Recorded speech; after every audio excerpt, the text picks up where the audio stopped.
Hi, my name is Sarah Mallonee, and I'm a professor of English here in the Indian River State College English Communications and Modern Languages Department. Today I'm going to talk to you a little bit about the writing process. The writing process is a process of discovery.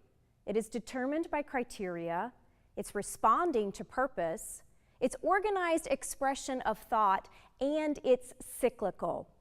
But before I actually talk to you about the writing process, I want to pause for a moment and talk about this course. The name of this course is English Composition. And this is the important word here, composition. It means creativity. Think about those who compose, artists, musicians, and what they do is express themselves, express an idea or a thought that they have. And I'd like to encourage you to think about the writing process as a process of creativity, of composition as it's called. So the writing process is determined by an assignment or a project that you have in mind. Now this may be a project that you're given in your workplace or in a college classroom. Your job as a student or as a responder to the assignment is to figure out what is the criteria associated with that particular assignment. How long is it supposed to be? What kind of format is it supposed to be in? What is it supposed to respond to? In other words, I want you to think about three things: purpose, audience, and tone. Your ability to respond to these three categories or these three concepts will help you both define your writing process for you and will also help you do well and become an effective writer in that process. Your purpose, let's talk about that. What does it mean? What is the point of the writing? Is it to inform or to persuade? Is it to explain? Is it to illustrate?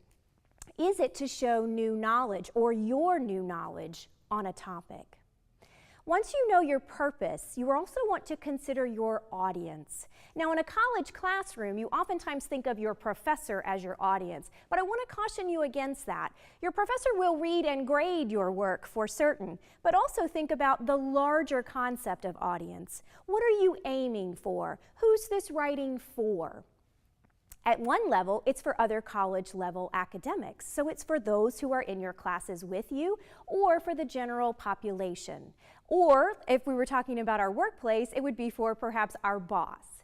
So the kinds of choices we make when we understand audience are very important. It means we're using certain kinds of words. Do we have certain expectations about what language we want to have in our writing project or writing assignment? Do we have certain things that we need to include? Are there certain things we need to avoid? For example, contractions or informal language in a college writing assignment. And this is very integrally related to tone also.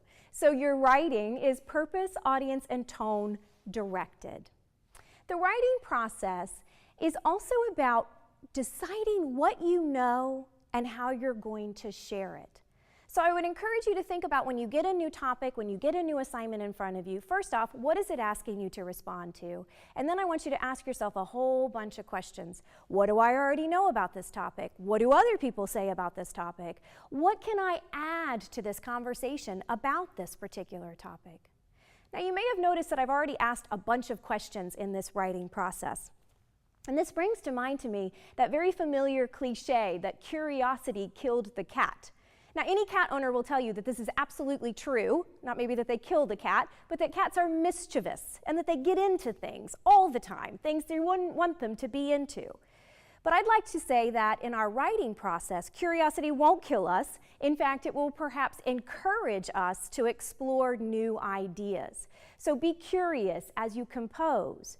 What can I say about this topic? A lot of times you will hear this called the brainstorming process. And it may be as wild as a blotted piece of paper with notes and arrows and signs going one way or the other.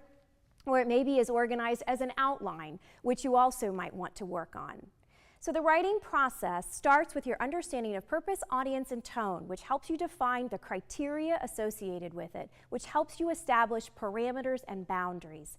But then you need to be creative. You need to explore.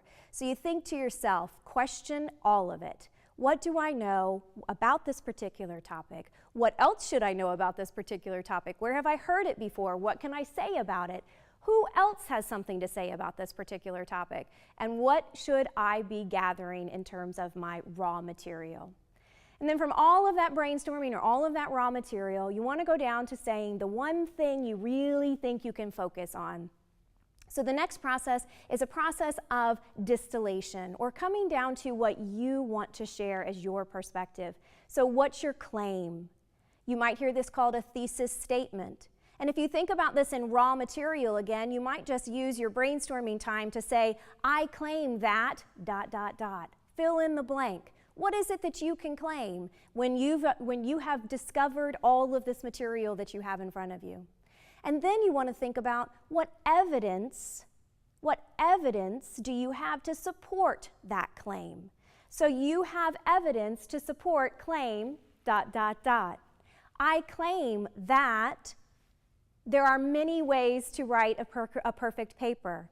I offer that support for this writing process by saying that my students take many avenues to writing a perfect paper, but in truth, they all start with considerations: purpose, audience, and tones, parameters, boundaries, exploration, and doing it all over and over and over again. The writing process is a cyclical process. Allow it to be a creative one and one that inspires you to put the best ideas forward.